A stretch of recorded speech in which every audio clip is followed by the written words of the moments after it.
Hello, aujourd'hui on va parler de cette vidéo, celle qui s'affiche à l'écran actuellement. Ça fait quelques jours que j'ai posté un petit extrait où je vous ai demandé si ça vous intéresserait qu'on revienne dessus. Et il y a eu, on peut dire, des échanges tumultueux dans les commentaires. Donc ça vous intéresse. Trop cool, en plus, il est content. Du coup, j'ai un petit peu réfléchi sur la meilleure façon de m'y prendre pour vous en parler.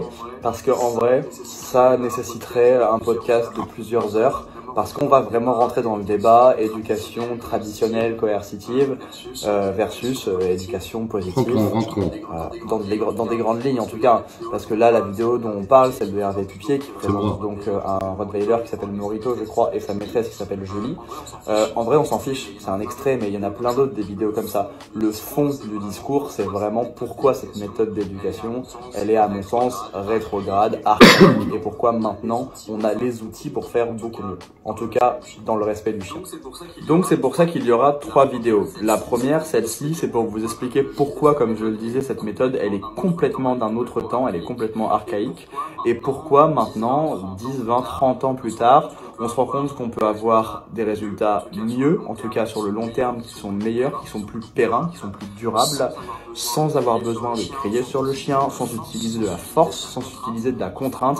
Enfin bref, ce qui, à mon sens, correspond beaucoup plus à des vraies valeurs humaines et qui améliore en fait une vraie complicité dans le binôme humain-chien.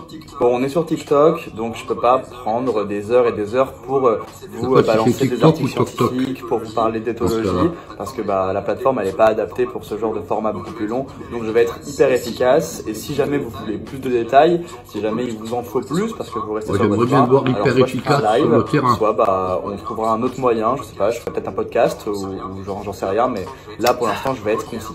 Ok, alors qu'est-ce qui se passe dans cette vidéo? Cette vidéo, ou d'ailleurs n'importe quelle autre vidéo qui montre cette méthode. Je vous ai dit peu importe. Là, parce que tu connais ma méthode. En vrai, c'est juste représentatif de la méthode d'éducation traditionnelle coercitive.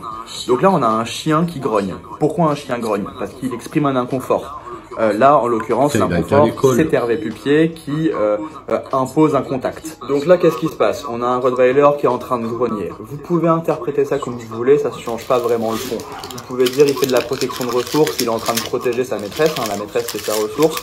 Pourquoi pas? Peut-être qu'au fait, si on mettait un autre humain à la place de la maîtresse, ça serait exactement la même chose. Peu importe, ça change pas le problème. Donc, plus généralement, on va dire qu'il y a une sorte de réactivité humaine. Et donc, la méthode, je caricature, mais vous allez comprendre le fond. C'est toi la caricature.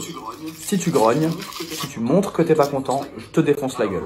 Alors quand je dis je te défonce la gueule, oui je caricature, il y a plein d'éducateurs tradis, coercitifs qui n'ont jamais frappé le chien. Je sais pas si Hervé Pupier a déjà frappé un chien, mais en fait on s'en fiche, c'est ce qu'il véhicule dans sa posture, c'est ce qu'il montre au chien. En fait je rappelle que cette méthode elle est basée sur la dominance, sur la hiérarchie, sur le fait de se placer en tant que chef de meute. Et là c'est exactement ce qu'il fait, il se met au-dessus de lui, il lui dit non et il lui montre qu'en fait c'est pas lui qui décide. D'ailleurs il dit même interdit. Et donc, qu'est-ce qui se passe? Eh ben, option 1, le chien, il arrête de grogner.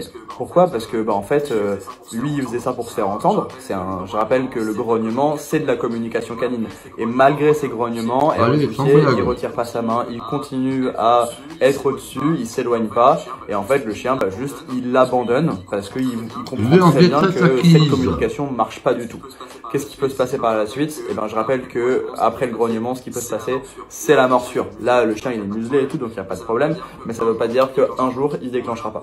Ou alors option 2, on est sur un chien qui a déjà déclenché et qui s'est fait complètement rembarrer, qui s'est fait engueuler, qui s'est fait défoncer et qui du coup ose plus du tout parce qu'il a peur. En gros, tu veux faire le buzz. Ou alors on est sur un chien qui a jamais encore déclenché mais qui est d'une nature un peu plus sensible, un peu plus peureuse en tout cas, craintif on va dire, et qu'ose pas déclencher parce qu'il a trop peur de se faire défoncer. Dans tous les cas c'est de l'inhibition et un jour en fait ça crée juste des bombes à retardement et un jour ça va péter. Pourquoi ça va péter un jour? Parce qu'en fait on a absolument pas réglé le problème. Comme Madame Le Soleil, chien il grognait parce qu'il y avait un inconfort, quelque chose qui lui fait peur par exemple. Souvent les chiens qui sont réactifs c'est des chiens qui sont peureux.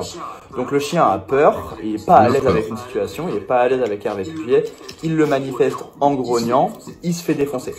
Donc vu qu'il a peur de se faire défoncer, il arrête de grogner, il se range un peu dans les cases, il devient résilient, il accepte son sort. On parle aussi parfois d'impuissance acquise.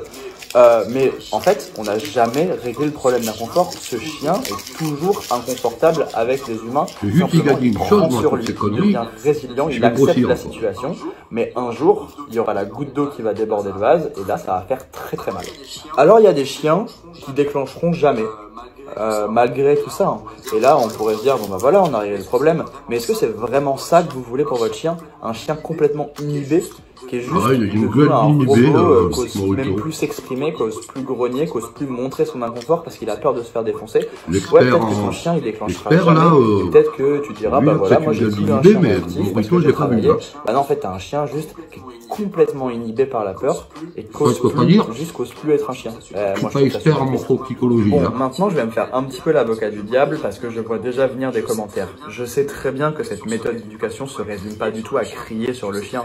Je sais très bien que, en plus, certains éducateurs qui sont en tradi ou en coercitif, en plus de punir ce genre de comportement, les grognements, les aboiements, la réactivité, font du renforcement positif, renforcent quand ça se passe très bien, essayent quand même de construire une belle relation avec le chien. Attention, j'ai jamais dit le contraire. Mais est-ce que c'est vraiment ce que vous voulez pour votre chien?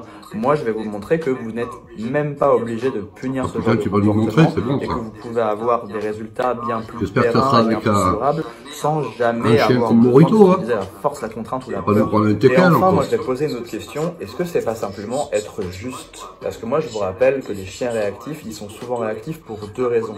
La première, c'est la frustration. Et dans ce cas-là, c'est pas cool de punir. Non, on va plutôt lui apprendre à bien gérer ses émotions. Et la deuxième raison, et c'est souvent celle-là, les chiens sont réactifs par peur, par manque de confiance en eux. Et ils réagissent souvent par peur. Et dans ces cas-là, c'est complètement immoral. Un chien qui n'a pas confiance en lui. Un chien qui a déjà peur. Et en plus, quand vous faites ça, vous faites souvent pire. Imaginez un chien qui a peur et qui donc réagit par peur. Si en plus vous venez rajouter une punition, si vous venez rajouter un coup de collier, un coup de laisse, si vous rajoutez du coercitif à une résistance, et ben vous allez faire pire que mieux. Vous allez mettre le chien encore plus dans un inconfort. Et ça, c'est vraiment pas cool. Ok, c'est bien beau tout ça, mais alors comment est-ce qu'on peut faire autrement? C'est quoi l'éducation positive? Comment est-ce qu'on travaille? Et comment est-ce qu'on règle le problème sans jamais mettre le chien en immersion, sans jamais lui imposer quelque chose et en respectant sa zone de confort? Et ben pour savoir ça, je vous invite à regarder la seconde. Pourquoi la deuxième vidéo? La deuxième vidéo, il va nous mettre. Bon, tais-toi, je t'ai assez entendu. Voilà. La deuxième vidéo, il va nous mettre une vidéo de travail avec un chien comme Morito. Ben, je demande à voir, hein. Je demande à voir, je sais pas quand est-ce qu'elle va sortir, il l'a pas dit, hein. On n'a pas encore l'année. On est toujours comme d'habitude, hein, avec bon, des gens qui essayent de faire le buzz, hein. Le buzz, pardon, pas le buzz, le buzz. Il n'y a pas d'alcool dans mes trucs. Qui essayent de faire le buzz en utilisant, voilà, des noms comme le mien. Hein, c'est sûr que ça va attirer un petit peu plus de gens.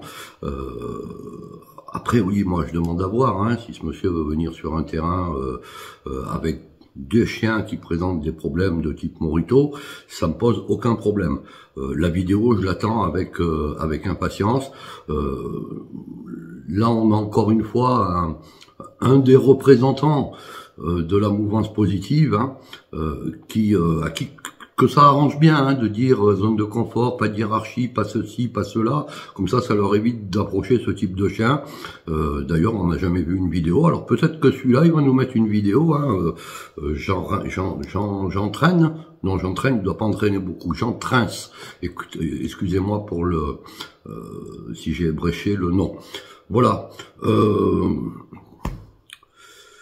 Alors pourquoi je cite le nom? Parce qu'on me cite à moi, on reprend, il y a beaucoup de monde qui connaît l'histoire de Morito, d'ailleurs on va le revoir dans pas longtemps, j'espère, hein, parce qu'il va très bien, hein, cette vidéo elle date de 3 ans et demi quand même, il va très bien, sa maîtresse aussi, tout le monde va bien, et voilà, c'est un petit peu dommage que des gens comme ça, qui d'après son pédigré, est installé depuis mai 2023, hein, c'est-à-dire qu'on lui appuie sur le nez, il sort encore du lait, viennent la ramener et viennent faire une expertise sur un travail qu'ils n'ont jamais vu, qu'ils n'ont jamais fait, et que vraisemblablement ils feront jamais. Donc je pense que si j'ai un conseil à donner à des jeunes, parce qu'il a une bonne gueule, hein, finalement, je suis un peu jaloux de son coiffeur parce que j'ai pas le même, il a une bonne gueule, ce brave homme. Ce que je lui conseille, c'est de faire ses preuves. Ce que je lui conseille, c'est de montrer du chien, et surtout d'en prendre. Ce que je lui conseille, c'est effectivement de montrer des résultats, voilà, des résultats de travail. Et puis de se faire un nom, non pas derrière un clavier ou derrière un écran à essayer de dire n'importe quoi, mais plutôt sur un terrain avec des chiens de ce gabarit-là, et surtout de les sortir de leur merde, et en même temps d'avoir des résultats qui sont durables. Voilà, sur ce, c'est pas le premier qu'on a, ça sera pas le dernier.